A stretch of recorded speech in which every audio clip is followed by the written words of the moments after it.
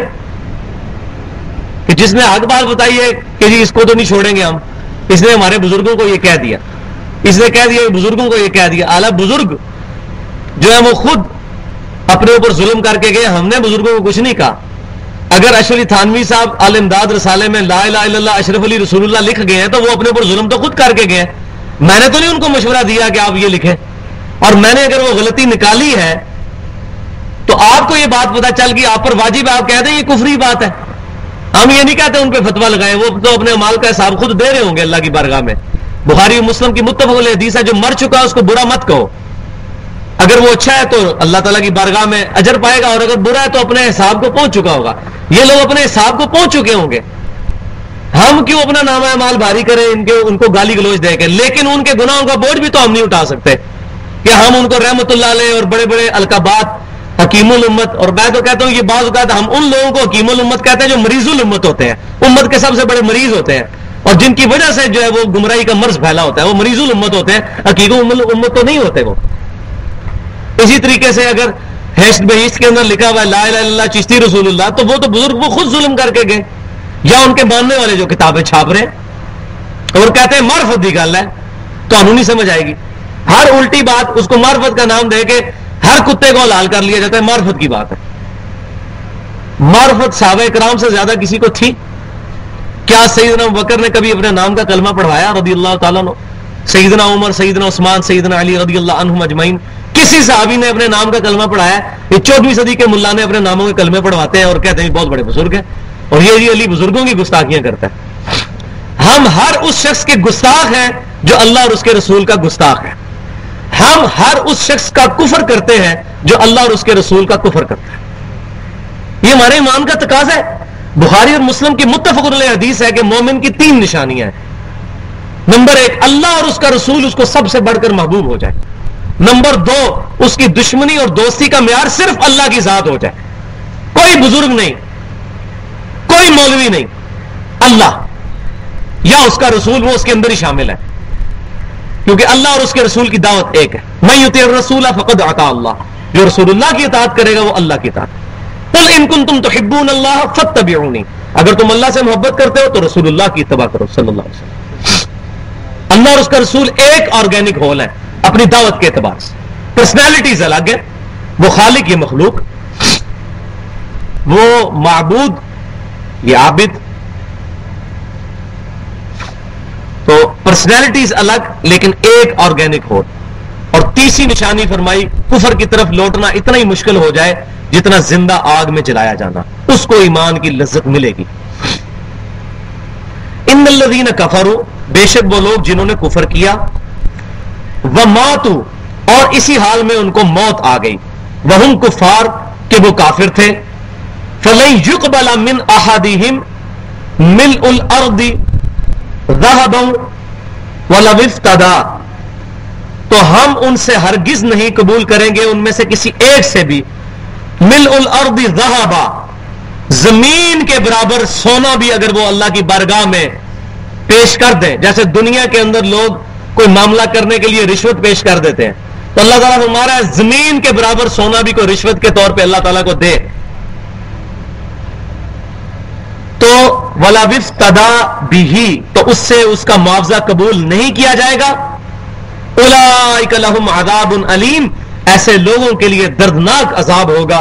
وَمَا لَهُم مِّن نَاصِرِينَ، اور ان کا وہاں کوئی بھی مددگار نہیں ہوگا.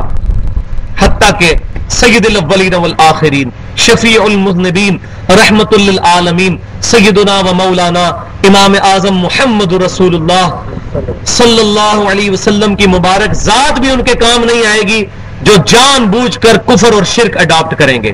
بخاری اور مسلم کی متفق علیہ حدیث ہے کہ اللہ تعالیٰ نے ہر نبی کو ایک دعا دی ہر نبی نے وہ مقبول دعا اسی دنیا میں کر لی. میں نے اپنی دعا اپنی امت کے لیے سنبھال کر رکھی ہے. میری دعا سے میرے ہر امتی کو نفع پہنچے گا سوائے اس شخص کے جس نے دنیا میں کسی قسم کا اللہ کے ساتھ شرک کیا ہو. اس کو شفاعت نہیں پہنچے گی. باقی ہر شخص کے لیے میری شفاعت ہے, میرے امتی کے لیے. شرک is the most sensitive issue in the sight of Allah. اللہ کے حضور سب سے حساس معاملہ شرک ہے. یہ اللہ تعالیٰ نے معاف نہیں فرمانا. الحمدللہ ہمارے 3 پارے آج مکمل ہوئے ہیں. اب 4تھا پارہ ہم شروع کرتے ہیں اور سورہ آل عمران ہی چل رہی ہے. یہ بہت زبردست اور قرآن پاک کی مشہور ترین آیت ہے. لن تنالوا البر حتى تنفقوا مما تحبون. تم ہرگز نیکی کے اعلیٰ ترین درجے کو نہیں پہنچ سکو گے. حتى تنفقوا یہاں تک کہ خرچ کر ڈالو مما تحبون اس میں سے جو تمہیں سب سے زیادہ پسندیدہ ہے. یہ نہیں کہ کوئی چیز بسیدہ ہو گئی یا خراب ہو گئی, استعمال کے قابل نہ رہی, اب اس کو اللہ کی راہ میں خیرات کر دے. ایسا نہیں. جب تک اپنی پسندیدہ چیزیں تم اللہ کی راہ میں خیرات نہیں کرو گے کبھی بھی نیکی کے اعلیٰ درجے تک نہیں پہنچ سکو گے.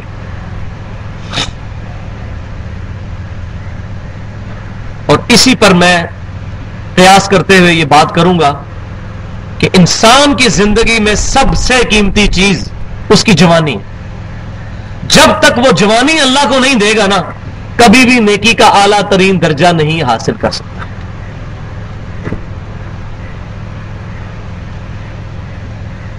کیونکہ بڑھاپے میں تو ویسے ہی اولاد بھی گھر سے دھکے دے کے باہر نکال دیتی ہے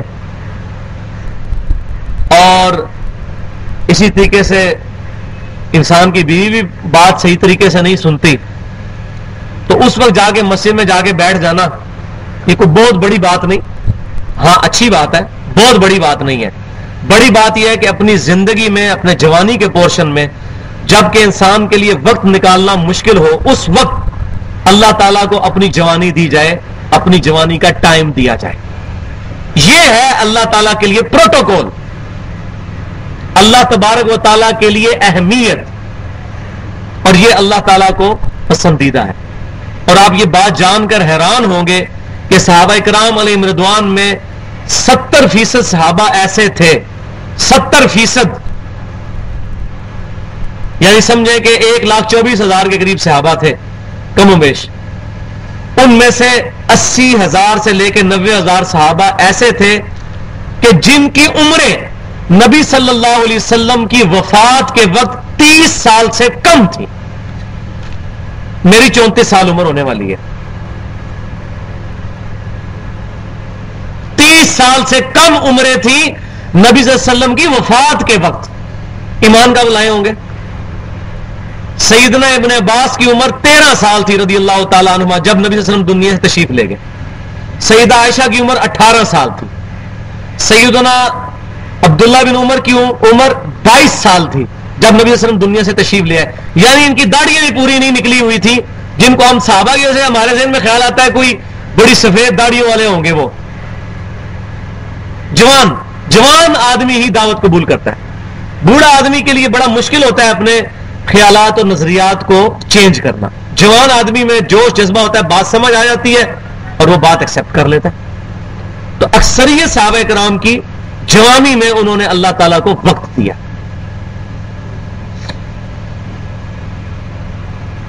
تو اپنی پسندیدہ چیز اپنے رب کے لیے, پرائورٹی والی چیز اپنے رب کے لیے خیرات کریں. کوئی بھی چیز خرچ کرنی ہے تو یہ سوچیں ہاں یہ چیز میں اپنے استعمال کے قابل سمجھتا ہوں تو ہاں اس کو دیں. وہ آگے چل کے میں آپ کو انشاءاللہ اگلی دفعہ رمضان کا ڈیٹیل سے لیکچر آئے گا, اس میں بتاؤں گا کہ حضرت انس بن مالک کے بارے میں صحیح بخاری میں آتا ہے کہ وہ فدیہ دیا کرتے تھے. کافی بوڑھے ہو چکے تھے تو روزہ نہیں رکھ سکتے تھے. گوشت کے ساتھ سالن پکا کے یہ اللہ کی راہ میں فدیہ دیا کرتے تھے. پرائورٹی والی چیز. عام ہو سکتا ہے جناب کہ خود گوشت کھاتے ہیں اور جب اللہ کی راہ میں کوئی دینے کی باری آئے تو دال پکوا کے ساتھ نان اور دال تقسیم کر دیں یا حلوہ بنا کے تقسیم کر دیں, سستی والی چیز. تو صحابہ کرام کے لیے پرائورٹی کیا ہوا کرتی تھی؟ وَمَا تُنْفِقُوا مِنْ شَيْءٍ فَإِنَّ اللَّهَ بِهِ عَلِيمٌ. اور دیکھو جو کچھ بھی تم خرچ کر رہے ہو تو بے شک اللہ تعالیٰ اس کا علم رکھنے والا ہے. یہ کبھی بھی تمہیں خیال نہ آئے کہ میں نے تو اپنا اتنا مال اللہ کی راہ میں لٹا دیا, پتہ نہیں ہم جس کے لیے کر رہے ہیں اس کو خبر بھی ہوئی کہ نہیں. تو ایسا کبھی بھی گمان نہ کرنا. اللہ تعالیٰ کو علم ہے اور وہ ان تمام چیزوں کی جزا دینے والا ہے. جیسے سورۃ البقرہ میں پہلے ڈیٹیل سے عرض کر چکا کہ اللہ تبارک و تعالیٰ 700 گنا تک کر کے اس کو لوٹائے گا. اب ایک امپورٹنٹ چیز ڈسکس ہونے لگی ہے یہودیوں کے حوالے سے. یہودی یہ کہا کرتے تھے کہ اگر نبی صلی اللہ علیہ وسلم دین ابراہیمی پر ہے, ابراہیم علیہ السلام کو تو وہ بھی مانتے ہیں, تورات میں اور انجیل کے اندر ابراہم کہا جاتا ہے ابراہیم علیہ السلام کو, جیوز بھی مانتے ہیں, یہودی بھی اور کرسچنز بھی ابراہیم علیہ السلام کو مانتے ہیں. تو وہ کہتے تھے کہ اگر نبی صلی اللہ علیہ وسلم دین ابراہیمی پر ہیں تو یہ اونٹ کے گوشت کو حلال کیوں سمجھتے ہیں؟ ابراہیم علیہ السلام کے دین میں تو اونٹ کا گوشت حرام ہے. تو اللہ تبارک و تعالیٰ نے اس کا علمی جواب دیا, کل الطعام کان حلا لبنی اسرائیل, تمام کھانے حلال تھے بنی اسرائیل کے لیے. اسرائیل کا مطلب ہے اللہ کا بندہ, اور یہ سیدنا یعقوب علیہ السلام جو حضرت اسحاق کے بیٹے ہیں, حضرت اسحاق حضرت ابراہیم کے بیٹے ہیں علیہم السلام, ان کا لقب تھا حضرت یعقوب کا. تو اللہ تعالیٰ فرماتا ہے بنی اسرائیل یعنی یعقوب علیہ السلام کی جو اولاد تھی ان کے لیے تمام چیزیں حلال تھی, پاکیزہ چیزیں, الا ما حرم اسرائیل علی نفسی,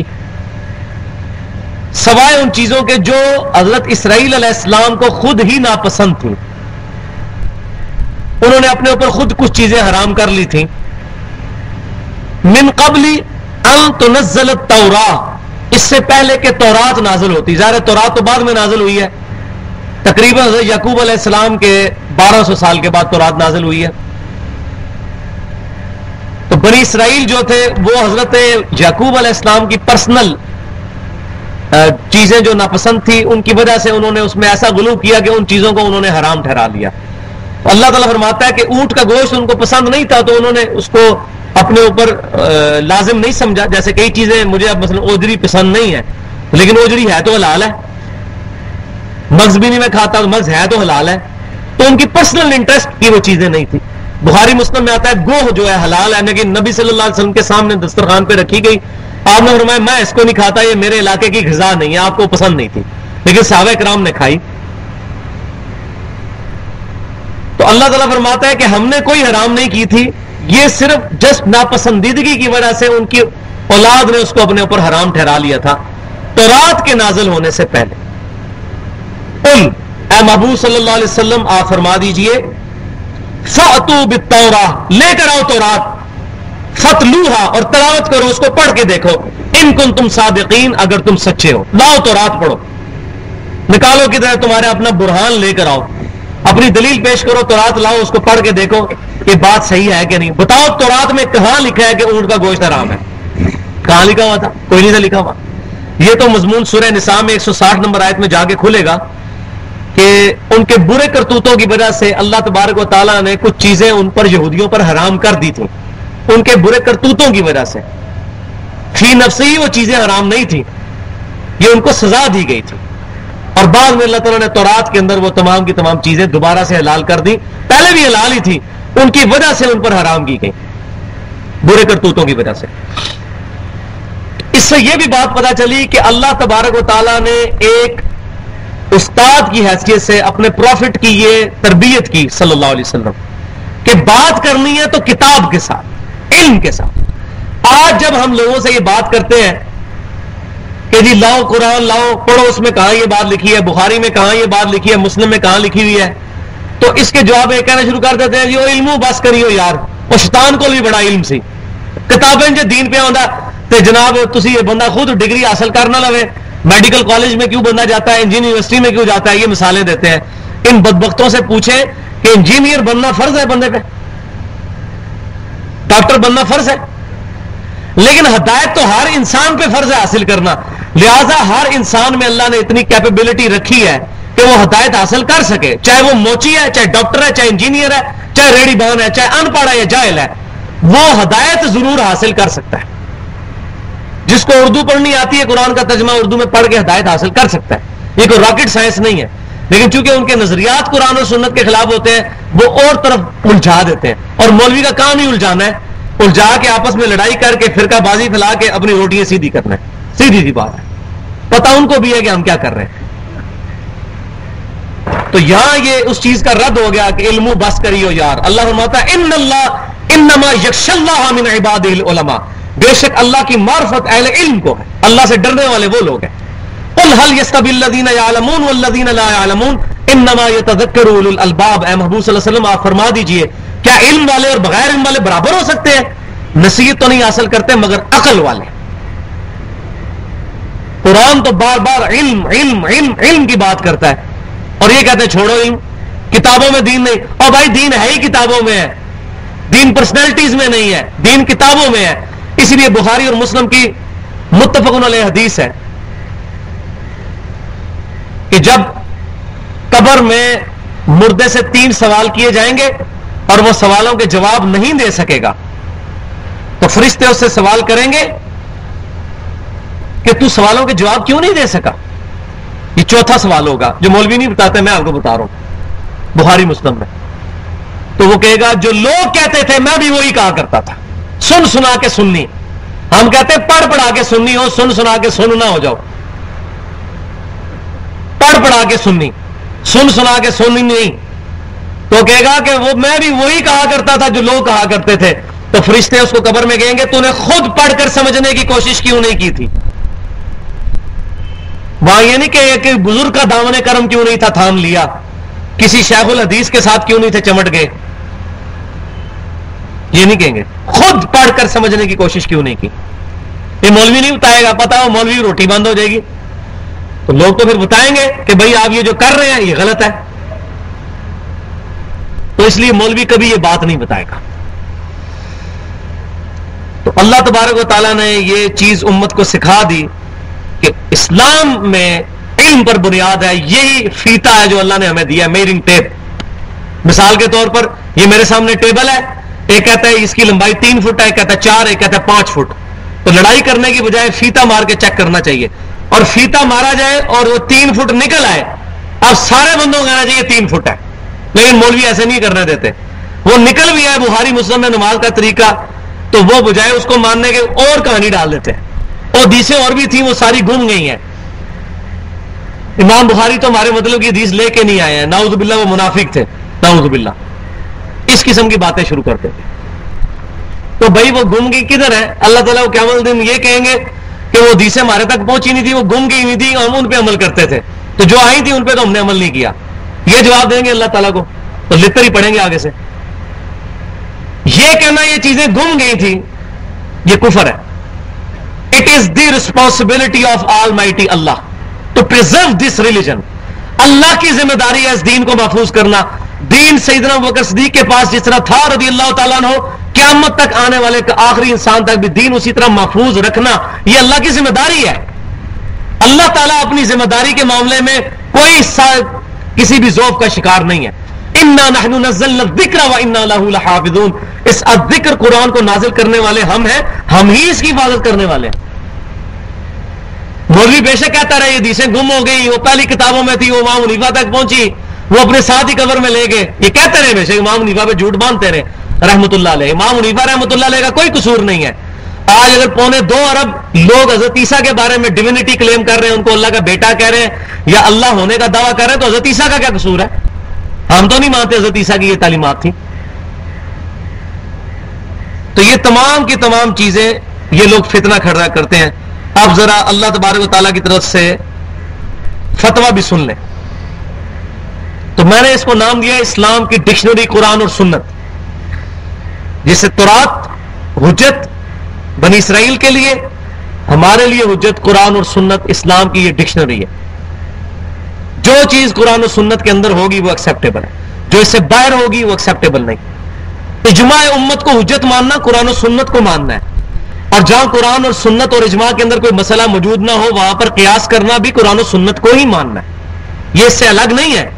لہذا اگر یہ کہا جاتا ہے کہ ہمارے بنیادی ماخذ قرآن و سنت ہے تو اجماع اور اجتہاد بھی اس میں داخل ہوتا ہے، اس میں اس کی نفی نہیں کی جا رہی ہوتی، کیونکہ ایبسولوٹ قرآن و سنت ہے، یہ فکس ہے. اجماع قیامت تک جاری رہے گا، اجتہاد قیامت تک جاری رہے گی، فکس نہیں ہو سکتا، فکس کتاب و سنت ہے. تو اللہ تعالیٰ فرما رہا ہے فَمَنِ افْتَرَى عَلَى اللَّهِ الْكَذِبَ، پس جو کوئی اللہ پر جھوٹ باندھے، من بعد ذَلِكَ، اس کے بعد، اب تورات بھی آ چکی، اب بھی کوئی کہے نہیں تورات کے اندر یہ چیز لکھی گئی تھی، آپ کو سمجھ نہیں آئی ہے، فَأُولَئِكَ هُمُ الظَّالِمُونَ، تو ایسے ہی لوگ ظالم ہیں. قل، اے محبوب صلی اللہ علیہ وسلم آپ فرما دیجئے، صدق اللہ، اللہ نے سچ فرمایا ہے. کیا فرمایا ہے؟ فَاتَّبِعُوا مِلَّةَ إِبْرَاهِيمَ حَنِيفًا، اتباع کرو ابراہیم علیہ السلام کی ملت کی، ان کے دین کی. وَمَا كَانَ مِنَ الْمُشْرِكِينَ، اور ابراہیم علیہ السلام مشرک نہیں تھے. یہودی بھی مشرک حضرت عزیر کو اللہ کا بیٹا مان کر، عیسائی بھی مشرک حضرت عیسیٰ علیہ السلام کو اللہ کا بیٹا مان کر، یا اللہ کے ہی ان کے بارے میں عقیدہ رکھ کر کہ وہ اللہ ہی ہے، ان اللہ ثالث ثلاثہ کہہ کر تثلیث کا عقیدہ بنا کر وہ بھی شرک کا شکار، اور مشرکین مکہ بھی ابراہیم علیہ السلام کی اولاد ہونے کے باوجود شرک کا شکار. تو اللہ تبارک و تعالیٰ نے اس کے اندر فرمایا ابراہیم علیہ السلام کی پیروی کرو. تو یہ 95 نمبر آیات تک ہماری یہ آیات مکمل ہوئی. انشاءاللہ اگلی آیات اگلی دفعہ انشاءاللہ تعالی ایڈریس کروں گا. سبحانک اللہم و بحمدک، اشہد ان لا الہ الا انت، استغفرک و اتوب الیک. یہ محفل سے اٹھنے کی دعا ہے. وما علینا الا البلاغ المبین.